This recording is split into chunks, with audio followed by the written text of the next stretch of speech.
Do you know, one of the great things about an ordinary crayon is all the different tones and shades that you can get from one colour just by pressing lighter and harder. But what happens if you haven't got a crayon? If all you got is a felt tip pen? Well, you can't press harder or lighter with that because the ink all comes out the same. Try this. Just draw lines across the area that you want to shade darker, all the way across like that, and you can see it starts to look darker already.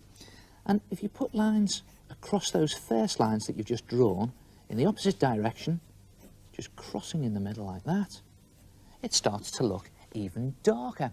And this method of shading is called cross-hatching. It's literally shading using lines that cross each other. Now I want this area to be darker still, so I'm just going to put more cross-hatching on, this time in another direction. There it is. You don't have to be neat doing this. And just, again, cross-hatching there, doing lines that go in the opposite direction. And to make it even darker, it's a good idea to just put your lines closer together. And there it is. Now, one pen that's really good for practicing your cross-hatching is just an ordinary ballpoint pen, because you can draw really quickly with it. Watch this. Now, I'm just going to go across the whole of the area on this policeman that I want to shade. So I'm just quickly going across like that, and also on this leg here. I mustn't forget his boots.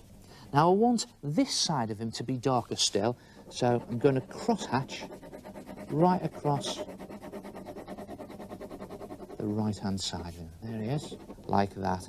Now there's certain areas I want to be even darker. Places like his belt. Just go in there with even more cross-hatching.